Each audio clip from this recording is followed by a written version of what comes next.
네, 코스닥 히든 챔피언 시간이네요. 네, 코스닥 유망기업 히든 챔피언을 찾아보는 시간입니다. 오늘은 항상 나왔던 키움증권의 오현진 애널리스트가 안 나오시고 전화 연결로 우리가 말씀을 좀 나눠보도록 하겠습니다. 네, 안녕하십니까? 네, 안녕하십니까. 네, 요즘에 뭐 코로나가 주변에 다 걸리는 상황이라 우리 오현진 애널리스트는 어떠십니까? 네, 저희 아무래도 이제 영향이 없지는 않고요. 주변에서도 많이들 이제 나오고 있는 것 같아서 좀 조심을 계속 해야 되지 않을까 하고 있습니다. 네. 자, 그럼 오늘 시황부터 간단히 좀 정리해보고 싶은데 오늘 네. 시장을 딱 보시고 어떤 생각이 드십니까? 네, 사실 3월부터 2월 말부터 해서 계속 내내 좀 저희 변동성을 키웠던 부분은 뭐 여러 가지 대외적인 이슈들이 많았는데요.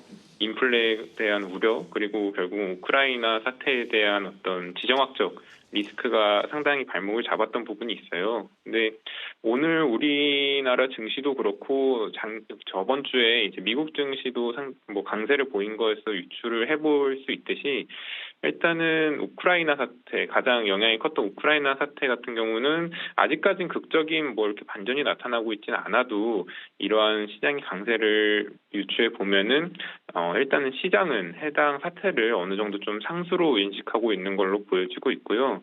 향후에 이러한 부분은 좀 추이를 봐야겠지만 그 밖에 역시나 또 요소로 나왔었던 이제 FOMC나 이런 부분도 일단은 불확실성이 어느 정도 해소가 됐기 때문에 이러한 부분을 좀 덜고 오히려 여태 동안 이런 대외적인 이슈로 많이 조정이 컸었던 뭐 성장이나 테크 업종들이 좀 주가 복원을 보이고 있는 것으로 판단을 하고 있습니다.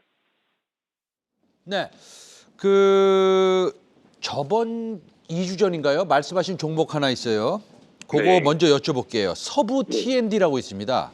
네, 네, 맞습니다. 그 종목이 말씀하신 이후로 굉장히 좋은 모습을 좀 보이고 있고 오늘도 지금은 많이 안 올라가고 있지만 아침 보면은 한 12%까지 상승한 걸로 보이는데요. 요거 계속 들고 있어도 되는지 왜 올라가고 있는지 다시 한 번만 좀 포인트를 좀 짚어주시기 바랍니다. 네, 그때 말씀드렸다시피 서부 T&D는 결국은 부동산 개발을 하는데 그 부동산 개발 관련해서 지금 최근에 어떤 시황에 여러 가지 수혜가 볼 수 있는 부분이 있었습니다. 일단은 저희 호텔 쪽 업종이 이제 용산 드래곤시티를 얘네가 부동산 개발해서 가지고 있기 때문에 호텔 업종이 최근에 오늘 올랐던 부분도 어떻게 보면은 주말 사이에 여행에 대한 완화나 이런 기사들이 계속 나왔었는데 이러한 완화 기조가 향후 4월 이후에는 더 강화될 것으로 아무래도 보여질 걸로 보여져서 저희 호텔 업종에 대한 리오프닝 수혜로서 이제 좀 부각이 되고 있는 걸로 보여지고 있고 추가적으로 서부 T&D 같은 경우에는 부동산 자체 이제 가지고 있는 실질 가치 자체가 상당히 아직까지 저평가되어 있다고 판단을 하고 있어서 이러한 부분이 좀 자산 가치가 재평가되는 부분이 있으면은 지금 시총 대비해서도 상당히 좀 투자 매력도가 있다라고 말씀을 드리고 있습니다.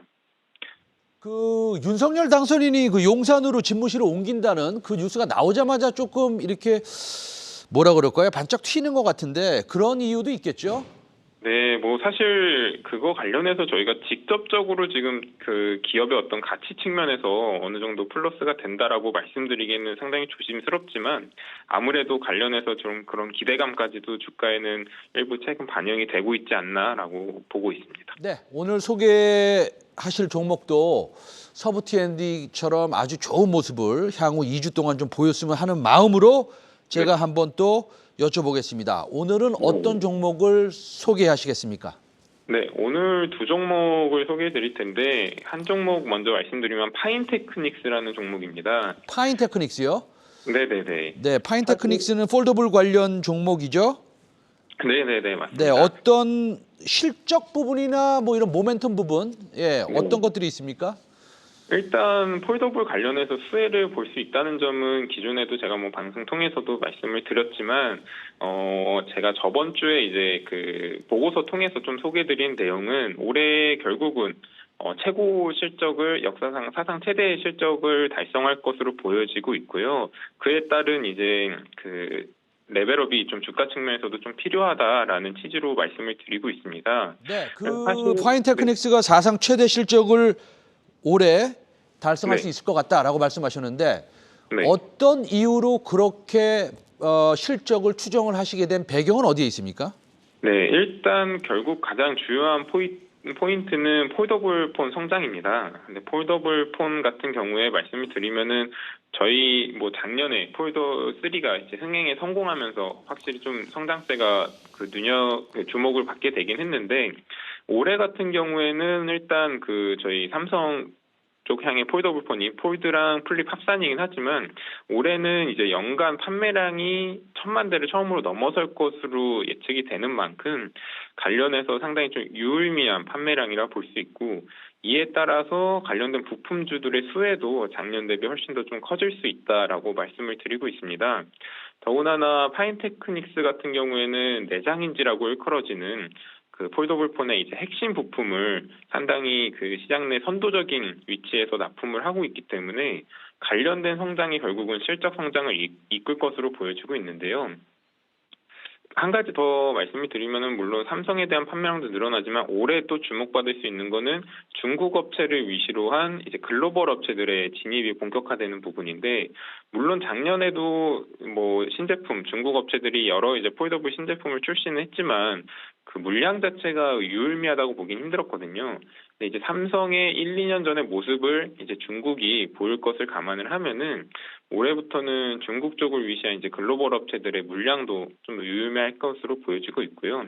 파인테크닉스 같은 경우에는 아무래도 삼성전자로 납품하다기보다는 주요 고객사인 디스플레이 업체로 납품을 하기 때문에 디스플레이 업체의 시장 장악력이나 이런 걸 감안을 했을 때는 아무래도 글로벌 업체로의 확장성이 훨씬 더 좀 쉽게 이루어질 수 있다는 점도 올해 실적 성장의 포인트로 볼 수 있을 것 같습니다.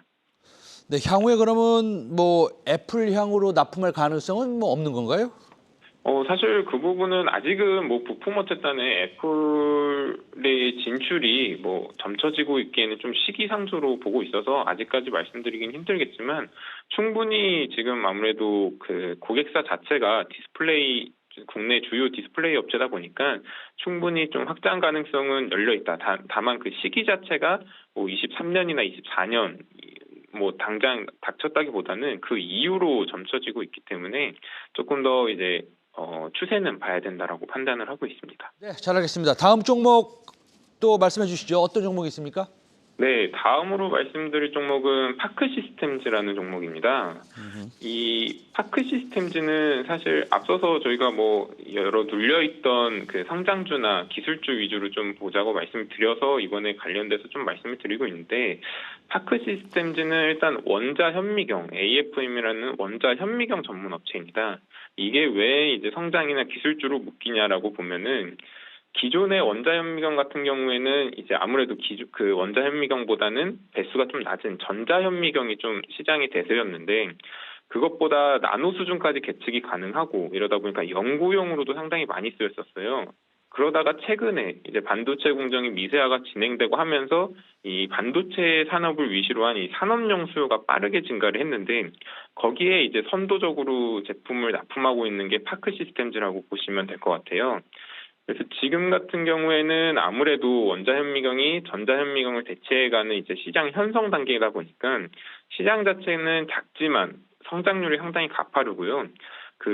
파크 시스템즈의 제품 자체가 경쟁사들 대비해서는 산업에서 상당히 선도적인 위치를 점하고 있는데 제품의 뭐 마모나 샘플의 훼손 같은 거 없이 이제 가능한 분리 기술을 적용한 제품이고 계측도 상당히 정확하고 이제 사용에 대한 편의성도 상당히 높인 제품을 계속 내놓고 있기 때문에 이쪽 관련해서 반도체 산업 쪽에서 늘어나고 있는 수요를 좀 주목을 해봐야 된다고 말씀을 드리고 있고요.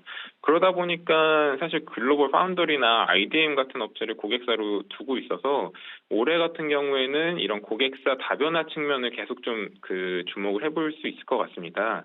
고객사 다변화 측면에서 성장을 보게 되다 보니까 아무래도 이런 저희의 산업의 어떤 캐펙스 투자 사이클이나 이런 거 대비해서도 추가 성장이 가능하고요.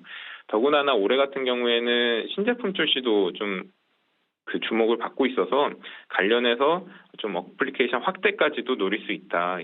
라고 판단을 하고 있습니다. 네, 그 오현진 애널리스트. 네. 지금 방금 전에 그 마진 추이 한번 다시 한번 보여주시면요. 영업이익률 추이를 보여주시면 일반적으로 이렇게 뭐라 그럴까요? 원자 현미경이 도입이 되는 이 초기 국면의 마진 확대는 이해가 되는데요. 2022년, 2023년 쪽으로 계속 가면서 소위 영업이익률이 좀 확대가 됩니다. 더 늘어나요. 이런 이유는 그 회사의 진입 장벽에 있습니까? 아니면 해외 수출분에 대해서는 소위 영업이익 더 비싸게 판다. 뭐 이런 겁니까? 어떤 이유입니까? 일단 뭐 두 가지 측면으로 보실 수 있을 것 같은데, 일단 초기 국면이다 보니까 저희가 아무래도 R&D 비용이 상당히 컸었고요. 그러다 보니까 아직 영업 레버리지 효과가 나오기 전이었다고 보시면 될 것 같아요. 그래서 최근 같은 경우에는 이러한 부분이 매출도 같이 올라오면서 물론 R&D에 대한 그 투자는 계속되고 있지만 영업 레버리지 효과를 보면서 마진이 좋아지는 측면도 있고요. 두 번째는 아까 말씀드렸던 것처럼 기술적인 진입장벽 역할을 하고 있어요. 여기서 산업용 원자 현미경 쪽에서 상당히 선도적으로 진출을 했고 기존 타사 대비해서 제품에 대한 경쟁력이 있다 보니까 결국은 수요는 늘어나는데 기술력이 가장 좋은 업체다 보니까 고객사가 계속 다변화되고 이에 따른 이제 영업이익률에 대한 방어도 또 이제 한 몫을 한다고 보시면 될 것 같습니다. 네, 잘 알겠습니다. 오늘 파크 시스템하고 파인 테크닉스 두 종목 소개받았습니다. 오늘 말씀 감사합니다. 네, 감사합니다.